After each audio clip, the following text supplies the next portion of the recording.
ആഫിയത്തും ആരോഗ്യവും സമ്പത്തും റബ്ബിന്റെ ഖളാഉം റസൂലുള്ളാഹിന്റെ വിളിയും ഒക്കെ നൽകണേ അല്ലാഹു.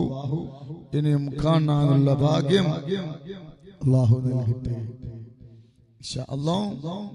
എല്ലാ സങ്കടങ്ങളും അല്ലാഹു മാറ്റി സമാധാനം അല്ലാഹു നൽകട്ടെ ഇൻഷാ അല്ലാഹ്.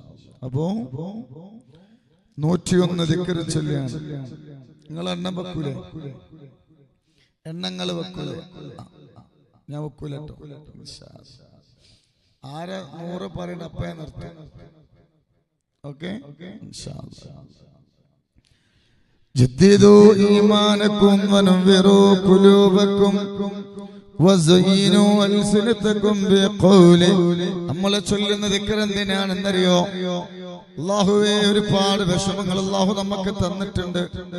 നമ്മളെ വിഷമങ്ങൾ മാറാൻ, നമ്മളെ പ്രയാസങ്ങൾ മാറാൻ, മരിക്കുന്ന സമയത്ത് ഈമാൻ കിട്ടി മരിക്കാൻ, നമ്മളെ കടങ്ങൾ വിടാൻ, നമ്മളെ മക്കൾ നന്നാവാൻ, നമ്മൾ ആരൊക്കെ മരിച്ചു പോയിട്ടുണ്ടോ അവരെ ഖബർ അവരെ ഖബറിലേക്ക് അത് എത്തിച്ചു കൊടുക്കാൻ, അതിനുവേണ്ടി നമ്മൾ 101 ദിക്ർ ചൊല്ലിയാണ്. ജദ്ദിദു ഈമാനക്കും വനവ്വിറു ഖുലൂബക്കും വസയ്യിനു അൽസിനതക്കും ബിഖൗലി ലാ ഇലാഹ ഇല്ലല്ലാഹു ലാ ഇലാഹ ഇല്ല. മരിക്കുന്ന സമയത്ത് ഈമാൻ കിട്ടി മരിക്കാൻ നമ്മൾ ഇനിയും കാണാനുള്ള ഭാഗ്യം അല്ലാഹു നൽകട്ടെ ഇൻഷാ അല്ലാഹ്. എല്ലാ നിങ്ങളെ മുത്തു റസൂലുള്ളാഹി തങ്ങളെ